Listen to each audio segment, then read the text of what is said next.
அனைவருக்கும் அன்பு வணக்கங்கள் சொந்தங்களே. இந்த வீடியோவில் நாம் ஆடி பெருக்க பத்தி தான் பார்க்க போறோம். வழிபாட்டு முறை என்ன, வழிபாடு மற்றும் தாலி சரடு மாற்றுவதற்கான நல்ல நேரம் பத்தி பார்த்துடலாமா? ஆடி மாதம் அம்மன் மாதமா போற்றப்படுதுங்க. இந்த மாதத்தில் அன்னை பராசக்தியை மட்டுமின்றி நீராகவும் இருந்து மக்களை காக்கும் காவிரி தாயையும் பக்தர்கள் வழிபட்டு நன்றி தெரிவிக்கும் நாள்தான் ஆடி பெருக்கு திருநாள். ஆடி மாதத்தில் மற்ற அனைத்து விசேஷங்களும் கிழமை, நட்சத்திரம், திதி ஆகியவற்றின் அடிப்படையில் தான் சிறப்புடையதாக கொண்டாடப்படும். 18 என்ற எண்ணிக்கையின் அடிப்படையில் கொண்டாடப்படும் ஒரே விசேஷம் ஆடிப்பெருக்கு மட்டும்தான். பொதுவாக ஆடி மாதத்தில் சுப காரியங்கள் எதுவும் செய்ய மாட்டார்கள். ஆனால் ஆடிப்பெருக்கு அன்று நல்ல காரியங்கள், தொழில், வியாபாரம், திருமண பேச்சுக்கள் ஆகியவற்றை துவங்குவார்கள்.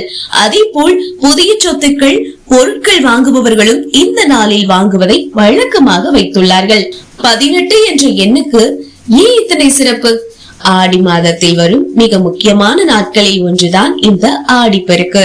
ஆடி மாதத்தின் 18வது நாளில் இந்த பண்டிகை கொண்டாடப்படுகிறது.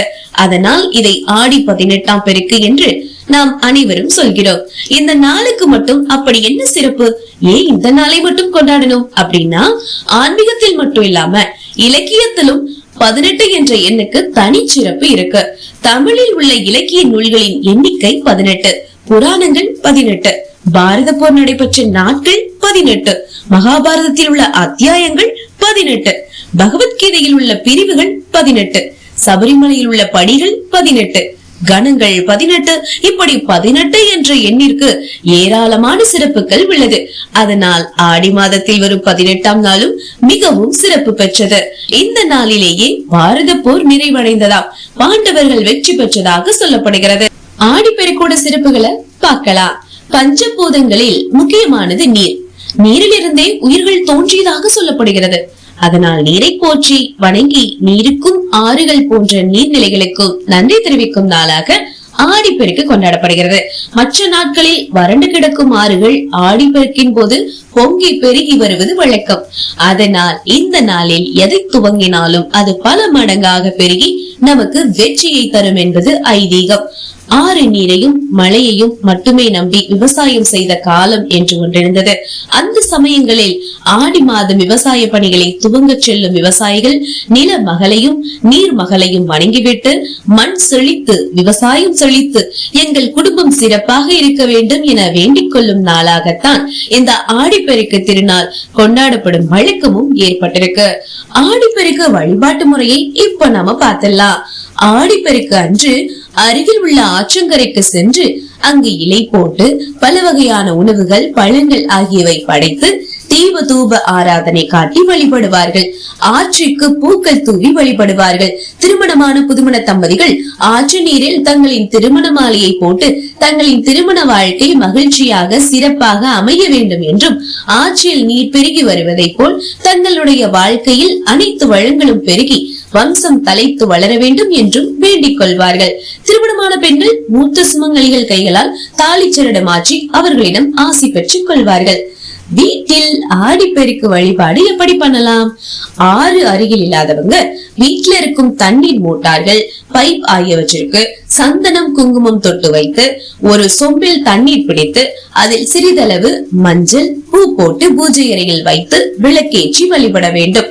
ஏதாவது இனிப்பு செய்து வைத்து அல்லது துள்ளு மாவு வெல்லம் கலந்தோ அல்லது பச்சரிசியில் வெல்லம் கலந்து காப்பரிசி செய்து வைத்தோ படைப்பார்கள்.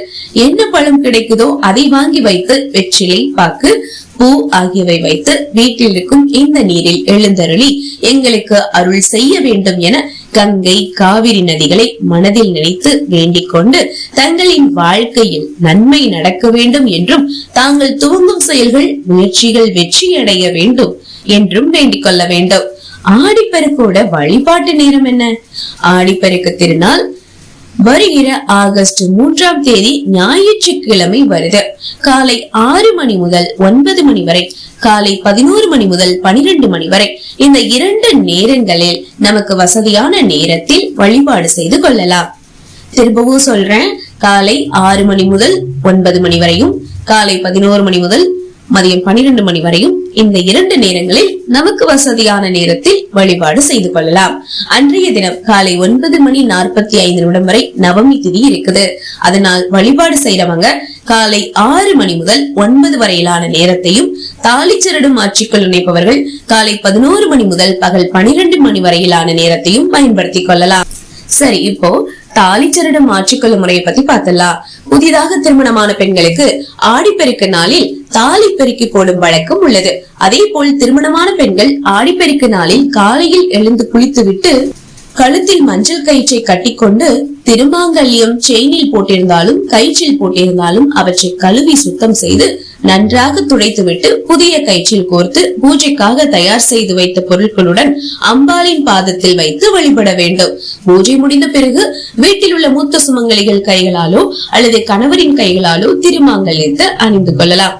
ஆடிப்பெருக்கில் தாலி கயிறு மாற்றிக்கொண்டால் தீர்க்க சுமங்கலி பாக்கியம் கிடைக்கும் என்பது நம்பிக்கை. என்ன சொந்தங்களே, இந்த ஆடிப்பெருக்கு என்னைக்கு வருது, அதோட வழிபாட்டு முறை என்ன, தாலிச்சரடு மாற்றுவதற்கான நல்ல நேரம் என்னங்கறத பத்தி உங்ககிட்ட இப்ப நான் பகிர்ந்துகிட்டேன் இல்லையா? இந்த தகவல் உங்களுக்கு ரொம்பவே பயனுள்ள இருந்து நினைச்சீங்கன்னா லைக் பண்ணுங்க, நிறைய பேருக்கு ஷேர் பண்ணுங்க. அது மட்டும் இல்லங்க, இந்த ஆடிப்பெருக்கு நீங்க எப்படி கொண்டாடுனீங்க அப்படிங்கறத மறக்காம கமெண்ட் பாக்ஸ்ல கேளுங்க. அது மட்டும் இல்ல, தாலிச்சரடு மாற்றுவது குறித்து நம்ம இன்னும் உங்களுக்கு மேற்கொண்டு சந்தேகங்கள் இருந்ததுன்னா, அது மட்டும் இல்ல ஆடிப்பெருக்குல என்னென்னலாம் வாங்கலாம், வாங்கக்கூடாது, என்னெல்லாம் செய்யலாம், செய்யக்கூடாது அப்படிங்கறதெல்லாம் உங்களுக்கு தெரிஞ்சுக்கணும்னா நீங்க விருப்பப்பட்ட கமெண்ட் பாக்ஸ்ல சொல்லுங்க. கண்டிப்பாக நம்ம அடுத்த வீடியோல பதிவிடலாம். அது மட்டும் இல்ல, ஆடிப்பெருக்கு சம்பந்தப்பட்ட மேலும் பல தகவல்கள் உங்களுக்காக காத்துட்டு இருக்கு. நம்மளுடைய RJ கார்த்திகா சேனலை சப்ஸ்கிரைப் பண்ணி சப்போர்ட் பண்ணுங்க. ஓகேங்களா? ஓகே சொந்தங்களே, அடுத்த ஒரு அருமையான தகவலோட உங்களை நான் சந்திக்கிறேன். மீண்டும் சந்திக்கலாம் சொந்தங்களே. நமது சந்திப்புகள் அனைத்தும் சந்தர்ப்பமாகும் பொழுது. அதுவரை நன்றி, வணக்கம்.